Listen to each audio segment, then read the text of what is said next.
Je m'appelle Maude Dugan, je suis conseillère en approvisionnement local pour le Centre d'expertise de l'ITHQ.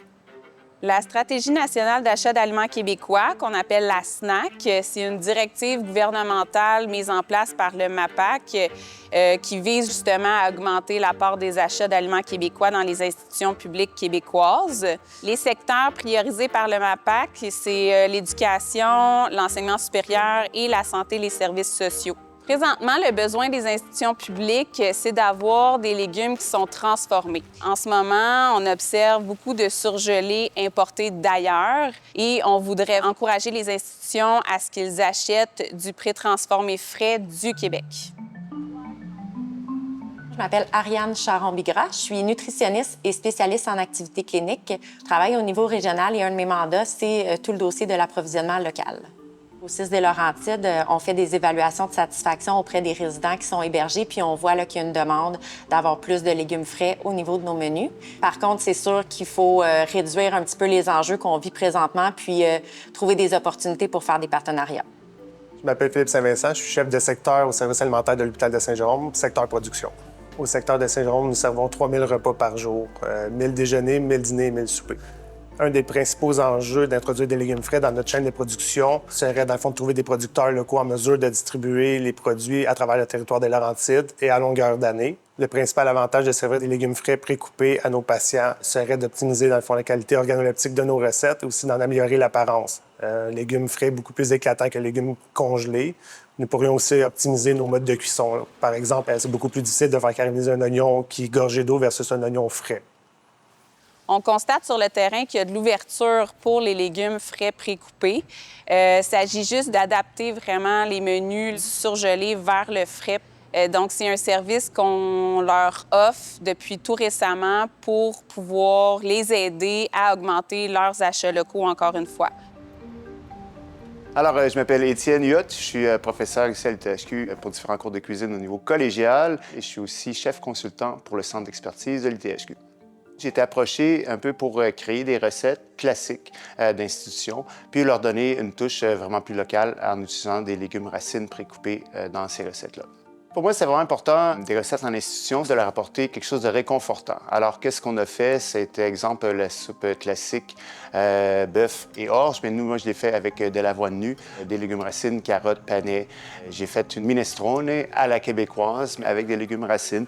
Pour ce qui est du processus de création, j'ai utilisé l'équipement classique, mais maintenant, pour être sûr de ne pas donner un cadeau empoisonné aux institutions, je vais vraiment faire un plus gros volume, puis utiliser les équipements de production massive, dans le fond, une grosse braisière, un gros steam pot, utiliser des fours rationnels pour pouvoir donner des recettes qui vont fonctionner dès la réception. Mon nom est Catherine Lessard, je suis directrice générale adjointe de l'Association des producteurs maraîchers du Québec. L'un des freins pour les producteurs maraîchers à vendre aux transformateurs qui, eux, vont vendre aux institutions publiques, c'est les volumes qui sont présentement demandés par les transformateurs, qui sont somme toute assez limités, compte tenu que la plupart des légumes qui sont achetés par les institutions publiques le sont sous forme surgelée, habituellement d'origine étrangère.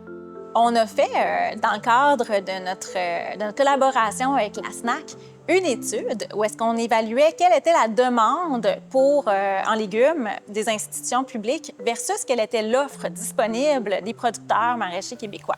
Et puis, pour les pommes de terre, les carottes et puis les oignons, on serait en mesure, sans problème, de fournir 100 de la demande. On en exporte une bonne partie. Peut-être qu'il va falloir un rééquilibrage aussi sur les marchés, mais il n'y a vraiment pas de problème par rapport à ce qui se produit dans la province présentement. On sent quand même une volonté, je dirais, du côté des transformateurs auxquels on a parlé là, dans le cadre de l'étude qu'on a réalisée.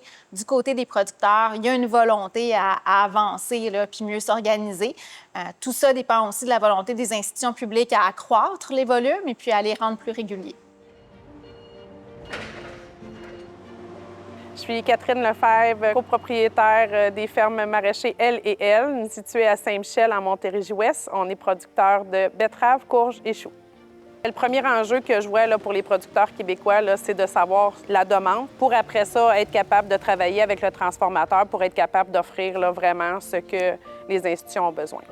Bien, notre plus grande peur en tant que producteur, là, je dirais, c'est de savoir où liquider le volume si le volume n'est pas constant dans le temps.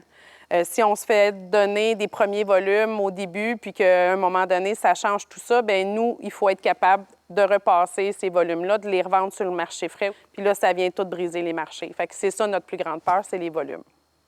Les légumes au Québec sont faits avec passion, avec amour. Ça lui donne une saveur, une qualité, une fraîcheur là, qu'on ne peut pas retrouver dans les autres produits là, qui ont parcouru des kilomètres et des kilomètres. Là. Donc, juste d'avoir la proximité avec vos légumes, là, ça fait que vous avez une qualité supérieure. On l'oublie parfois, mais je dirais au Québec, on a les normes agro-environnementales les plus élevées en Amérique du Nord au niveau de la salubrité, au niveau de l'environnement. Et puis, c'est important, alors que quand on achète des produits surgelés de la Chine, de la Pologne ou ailleurs, on ne sait pas comment c'est produit, on ne sait pas sous quelles conditions ça a été fait. Alors qu'ici, on connaît nos fermes et puis on sait qu'elles travaillent bien. Pour que tous les acteurs travaillent ensemble, je pense qu'il manque une meilleure coordination. Par exemple, de s'assurer d'établir des contrats bien organisés entre les transformateurs et puis les producteurs. Puis de la même façon, que les transformateurs puissent savoir à l'avance combien ils vont vendre, à quel prix, puis à quel moment aux institutions publiques. Mais je pense que tout ça est possible à travailler puis que c'est un frein qui peut facilement être réglé là, au cours des prochaines années. L'agriculture est un milieu de passion. On est des gens passionnés, puis ce qui fait qu'on perdure dans ce métier-là, c'est de vouloir nourrir les gens. C'est sûr que ce serait une plus grande fierté là, de vendre 100 de nos produits au Québec. Là. En tant que cuisinier, c'est sûr qu'il y a un sentiment d'appartenance et de fierté de cuisiner des légumes qui ont été cultivés tout près d'ici. De plus, on fait rouler l'économie du Québec, c'est quelque chose de valorisant en arrière de ça. On veut que les patients ou les résidents qui soient dans nos installations soient satisfaits de ce qui leur est servi. Et évidemment, on souhaite augmenter notre approvisionnement local et encourager les producteurs d'ici. On a créé plein de recettes, essayez-les. Puis, dans le fond, les essayer, c'est les adopter, j'ai l'impression. C'est le fun, elles sont goûteuses, elles sont quand même très simples d'exécution. Puis, s'il y a plusieurs institutions qui mangent local 3 fois par jour, bien, on sait tous la répercussion que ça pourrait avoir sur l'ensemble du Québec. Notre objectif, c'est qu'ensemble, on redonne un sens à l'alimentation de demain.